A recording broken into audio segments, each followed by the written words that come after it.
नमस्कार मेरे प्यारे दोस्तों, आपका स्वागत करते हैं हमारे इस YouTube चैनल शिवम स्टडी में। मैं हूं आपका दोस्त शिवम मिश्रा। वीडियो अच्छा लगे तो लाइक, चैनल को सब्सक्राइब करें क्योंकि क्लास 12 और बोर्ड एग्जाम से रिलेटेड हम आपको प्रश्न आते रहते हैं। सो चैनल को जरूर सब्सक्राइब करें। इसमें हम जानेंगे पार्ट 3। जी हाँ, पार्ट 3 हमारा बायोलॉजी का, और पार्ट 1 पार्ट 2 जो है सभी वीडियो आपको प्लेलिस्ट में मिलेंगे। और ऐसा नोट्स आपको कहीं पर भी यूट्यूब पे और कहीं पर भी आपके सर लोग देने वाले नहीं है। जी हाँ, 100% गारंटेड नोट्स है। आप अगर इसके हमारे माध्यम से खरीदेंगे, इसका PDF चाहिए तो आपको हम पेड करना पड़ेगा।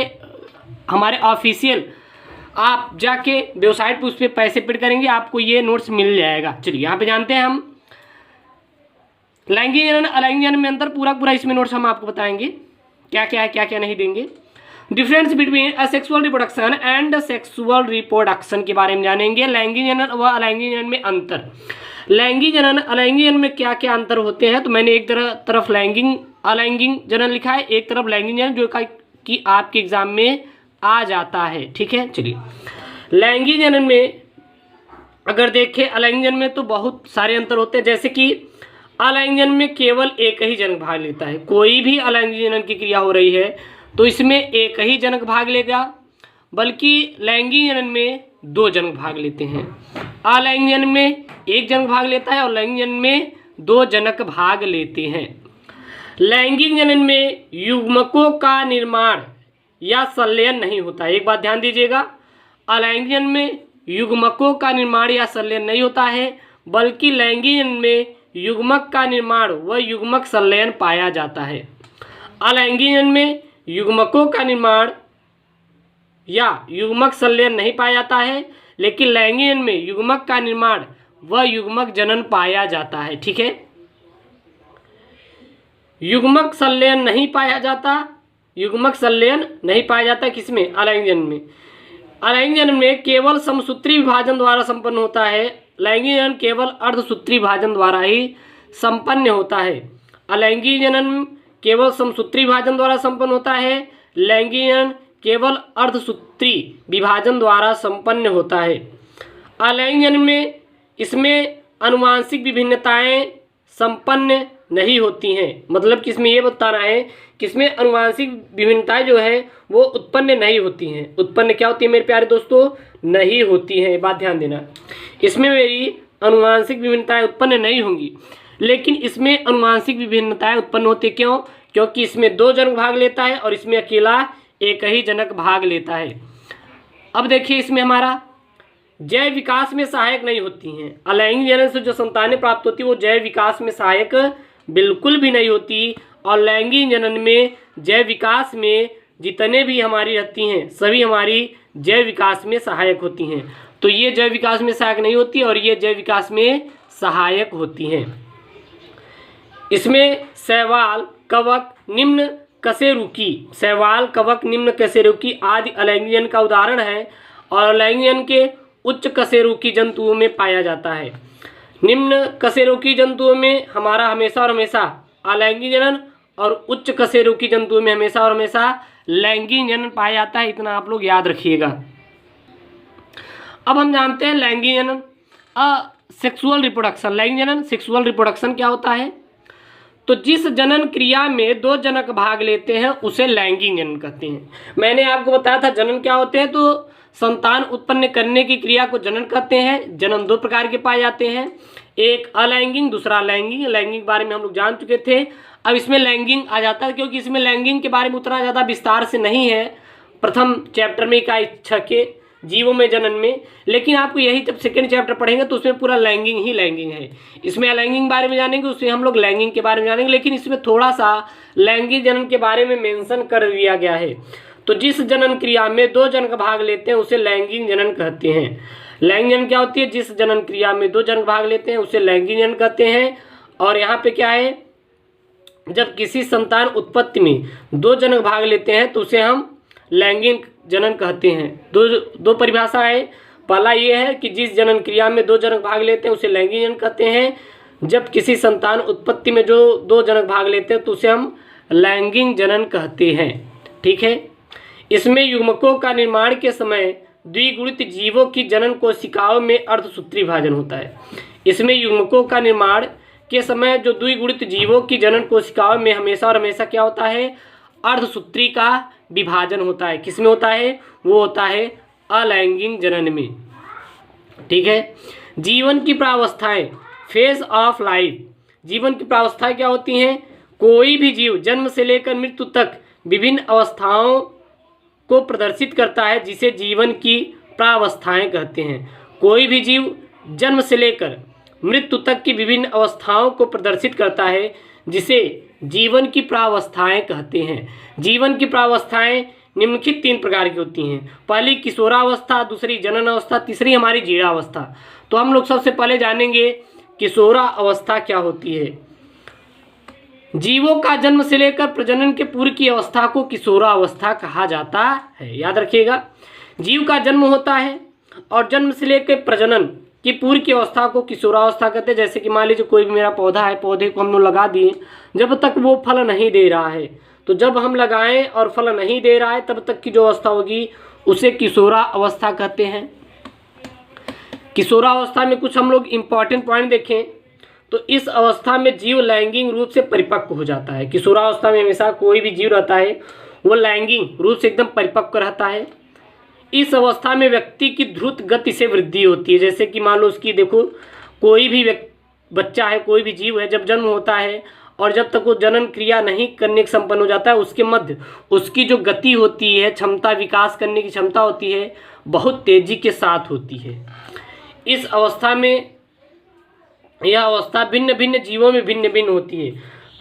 हर जीवों में, चाहे वो हमारी मनुष्य हो, चाहे वो कोई कीट पतंग हो, चाहे पौधे में, सभी में अगर बात करें, ये जो किशोरा की अवस्था होती है, ये सभी जीवों में इसकी अवस्थाएं भिन्न भिन्न होती हैं। ठीक है। नेक्स्ट है जनन अवस्था। ये जनन अवस्था क्या होती है, जीवों की वह अवस्था जिसमें जीव जनन क्रिया करने में सक्षम हो जाते हैं उसे जनन अवस्था कहते हैं। जीवों की वह अवस्था जिसमें जीव जनन क्रिया करने में सक्षम हो जाते हैं उसे जनन अवस्था कहते हैं। अगर बात करें जनन अवस्था की, तो इसमें मनुष्य के प्रजनन क्षमता विकसित होने के प्रारंभिक समय को यौनारंभ कहते हैं। जब कोई भी जीव की प्रजनन क्षमता विकसित होती है कि वह अब हम प्रजनन करेगा, कोई नई संतति उत्पन्न करेगा, तो उसके जो विकास की प्रारंभिक समय होती है उसे हम यौनारंभ कहते हैं। यौनारंभ में ही जनन अवस्था संपन्न होती है। ठीक है ना, याद रखिएगा। अब इसके बाद आती है हमारी जीर्णावस्था। जीर्णावस्था क्या होती है, तो जीवों के जनन के बाद की अवस्था को जीर्णावस्था कहते हैं। जैसे कि मान लो कोई भी जीव जन्म हुआ, जन्म से पहले और जनन की पहले की अवस्था को, जन्म के बाद और जनन के पहले की अवस्था को हम कौन सी अवस्था कहते हैं, वो कहते हैं किशोरावस्था। जनन करने लगा तो जनन अवस्था, लेकिन जनन के बाद जब वो संतान उत्पत्ति नहीं कर सकता तब की अवस्था को हम जीर्णावस्था कहते हैं। जीवों के जनन की बाद की अवस्था को जीर्णावस्था कहा जाता है, याद रखिएगा। ठीक है। और इसके बाद कुछ दिनों बाद वो व्यक्ति की मौत हो जाती है, जैसे कि 60 या 70 वर्षों के बाद मौत हो जाती है, जिसे हम जीर्णावस्था कहते हैं। अगर नोट में देखें, पौधे अपने जीवन काल में पुष्पों को एक या एक से अधिक बार धारण करते हैं। आप लोग को पता होगा, कोई पौधे ऐसे होते हैं जो अपने जीवन काल में एक ही बार पुष्प का धारण करते हैं, तो कोई हमारे बहुत वर्षों तक पुष्प का धारण करते ही रहते हैं। और इस पुष्पन के आधार पर हम पुष्पों को 2 भागों में बांटे हैं। यहाँ पे कितने भागों में बांटे हैं, 2 भागों में। किसके आधार पे, पुष्पन के आधार पे 2 भागों में बांटा गया है। पहला मोनोकार्पिक, दूसरा पॉलीकार्पिक। अब जानेंगे मोनोकार्पिक क्या है, फिर जानेंगे हम पॉलीकार्पिक क्या होता है। मोनोकार्पिक क्या होता है मेरे प्यारे दोस्तों, जो पादप अपने जीवन काल में एक बार पुष्प का धारण करते हैं उसे मोनोकार्पिक कहा जाता है। जो पादप अपने जीवन काल में एक बार पुष्प का धारण करते हैं उसे मोनोकार्पिक कहा जाता है। मोनोकार्पिक में देखें तो इसमें सभी वार्षिक पौधे आते हैं, जैसे गेहूं, मटर, सरसों, चावल इत्यादि। ये मेरे क्या होते हैं, मोनोकार्पिक। लेकिन द्विवार्षिक पौधे भी आते हैं, जैसे कि आप गाजर हो गया, मूली हो गई, गोभी हो गई, टमाटर हो गया, ये सब हमारे द्विवर्षीय पौधे होते हैं। तो एक वर्षीय और द्विवर्षीय दोनों हमारे मोनोकार्पिक में आते हैं। मोनोकार्पिक में कैसे आते हैं, जो पौधे अपने जीवन काल में एक बार पुष्प का धारण करते हैं उसे हम मोनोकार्पिक कहते हैं, जैसे कि सभी वार्षिक पौधे गेहूं, मटर, सरसों, चावल। और द्विवार्षिक पौधे जैसे कि हमारे क्या है, हमारे गाजर है, मूली है, और आप कह सकते गोभी है इत्यादि, ये सब द्विवर्षीय पौधे होते हैं। देखिए वही चीज़ हमने मेंशन किया, जैसे मूली, गाजर, गोभी इत्यादि मोनोकार्पिक के अंतर्गत आते हैं। एक बात ध्यान दीजिएगा, केले में भी पुष्पन एक ही बार होता है। केला अगर देखें तो हमेशा मोनोकार्पिक होता है, पॉलीकार्पिक नहीं होता, क्योंकि एक बार ही पुष्प का धारण करेगा फिर उसकी डेथ हो जाएगी या फिर वो सूख जाएगा। एक बात ध्यान दीजिएगा, तो केले में भी हमारा पुष्प का धारण एक ही बार होता है और इसलिए उसे हम मोनोकार्पिक के अंतर्गत रखते हैं। नेक्स्ट आता है पॉलीकार्पिक। पॉलीकार्पिक क्या है? सभी बहुवर्षीय पौधे पूर्ण कायिक वृद्धि के पश्चात प्रत्येक वर्ष एक विशिष्ट मौसम में ही पुष्प धारण करता है। सभी बहुवर्षीय पौधे पूर्ण कायिक वृद्धि के पश्चात प्रत्येक वर्ष एक विशिष्ट मौसम में ही पुष्प का धारण करता है और यही हमारा पॉलीकार्पिक के अंतर्गत आता है। जैसे कि आम, अमरूद, सेब, जामुन इत्यादि इसी प्रकार के पौधे पॉलीकार्पिक होते हैं। ठीक है, आम, अमरूद, सेब, जामुन आदि इसी प्रकार के पौधे हमारे पॉलीकार्पिक पौधे होते हैं।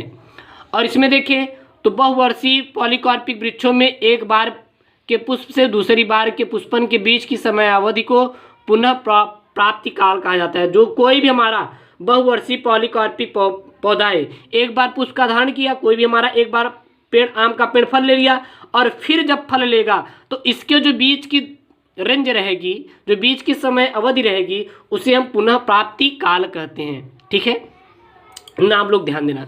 नेक्स्ट अगर हम देखें तो यहाँ पे आ जाता है एक और, इसमें इंपॉर्टेंट है, देख लीजिएगा।